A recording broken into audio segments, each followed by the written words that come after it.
Hey, what's up? Chris Sider here, founder of Ex-Boyfriend Recovery and Ex-Girlfriend Recovery. Today we're going to be talking about how to rekindle feelings with your ex. One of the biggest questions that I get time and time again is, Chris, do I have a chance of getting my ex back? Well, I figured that rather than having me answer this question time and time again, I'd put together a special quiz that you can take right here, right now to get that answer.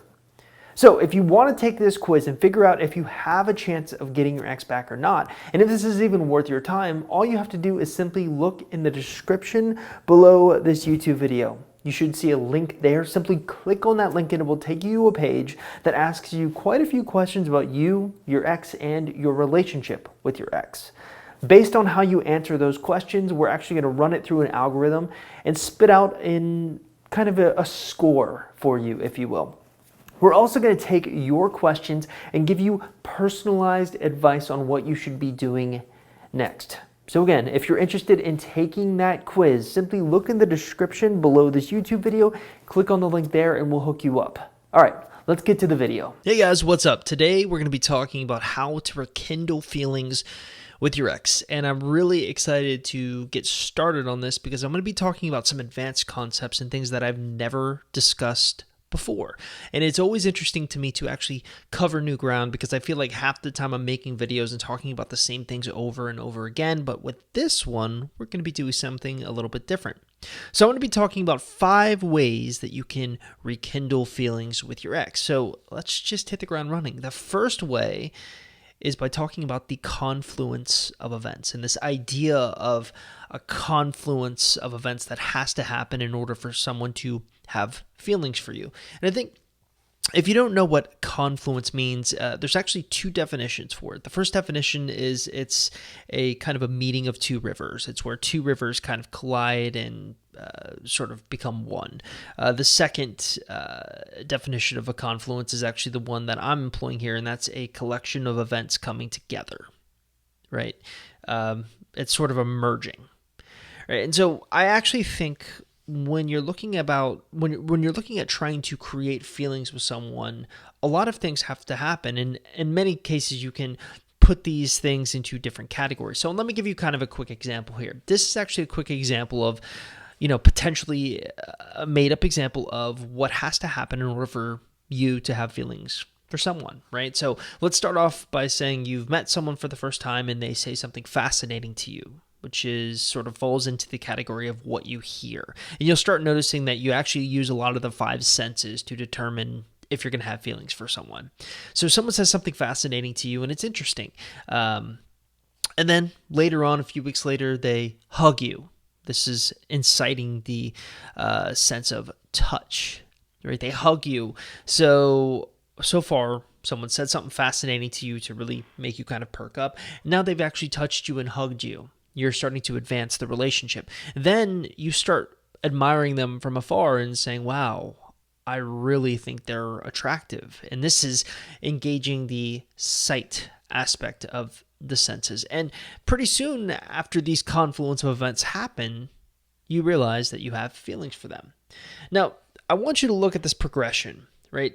Not one event happened to make you come to the conclusion that, hey, you've got feelings for this person.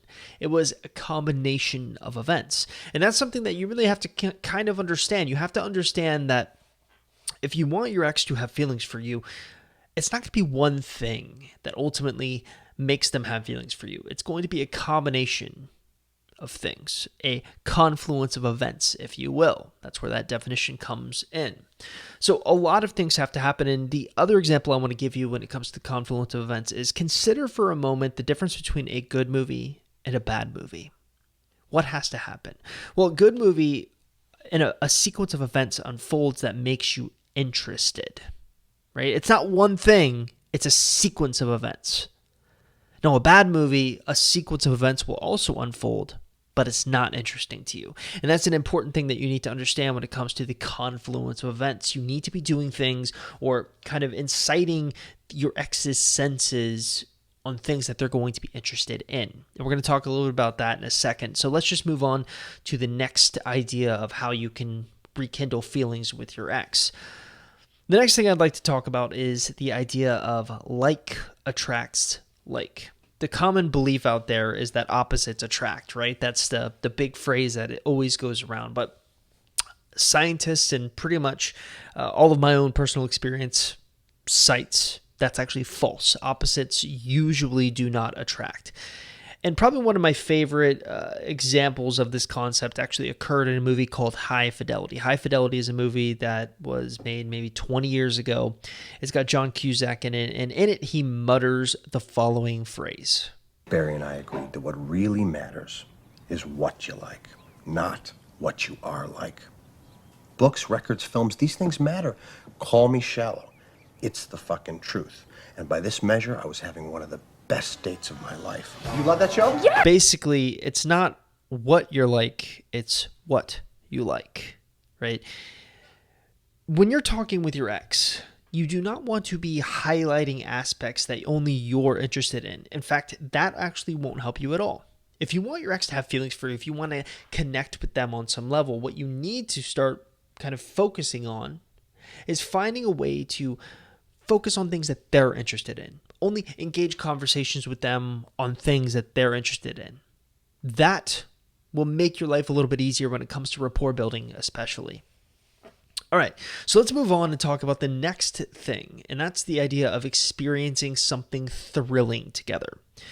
You know, one of my favorite stories of all time is actually a Japanese manga story. Manga, for Japanese, if you don't know, is kind of like a comic book, but it's the Japanese versions of comic books. And some of them have some insightful things to say. Yeah, some of them are kiddie, some of them are kind of like, oh, it's a cartoon type thing. But the one I'm particularly drawn to is this one called Berserk. And it's interesting to me because it's set in the medieval ages, and it's about a guy named Guts. And Guts ends up he's like a mercenary, and he ends up partnering up with this guy who runs this mercenary group called Band of the Hawk. And Guts is a very good fighter, and he ends up being so good that they leave him in charge and make him a captain within this mercenary group. Now, that's cool and everything, but the thing is, there's another captain in the mercenary group that grows a little jealous, and it's jealous.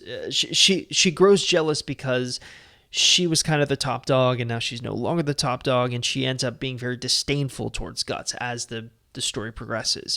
She's very, very clear to everyone that she doesn't like him and sort of that he needs to get kicked out and everything. And one day there's a battle that happens, a battle that occurs. And this battle, Guts is a good fighter and everything, but the girl or the other captain who doesn't like him very much actually has a fever during this battle, and she's not fighting so well. In fact, she's fighting so poorly that she ends up falling off of her horse and off a cliff into sort of a river and gets washed away. Of course, Guts decides he's going to go try to save her, and he ends up getting her, and she's got a fever, and she's in really bad shape. He ends up nursing her back to health, and then the army that they were fighting ends up tracking them down, and Guts ends up defending her, and she's able to experience all these thrilling and life-threatening things.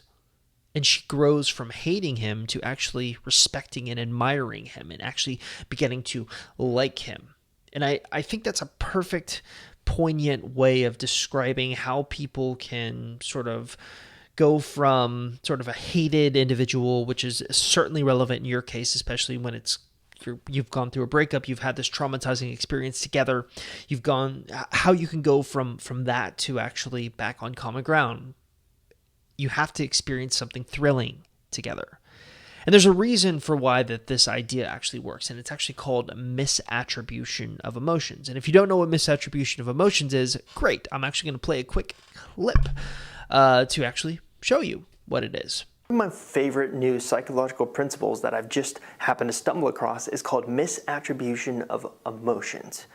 Now, it was made famous by MIT behavioralist Dan Ariely, where he basically took people who were attending a concert, okay? So he would take people and ask them a simple question before the concert began. He would say, how would you rate the attractiveness level of each member of the band? And the people in the audience would give him an answer. Let's say a 1 through 10 scale. This person's a 1 attractiveness, this person's a 2, this person's a 3, so on and so forth, until the entire band was made up of their attractiveness level.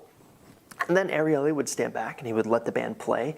And the people in the audience would let the music emotionally affect them, touch them, inspire them, that whole spiel. And then during the intermission, Ariele would come back and say, well, what do you think the attractiveness level was now? And the interesting thing he found was that every single member of the band saw a gigantic increase in their attractiveness level. And when he sat back and tried to explain it, the only thing that really made sense to him is that when human beings are affected emotionally and they can't quite explain it, they're going to stick those positive emotions onto something that makes sense.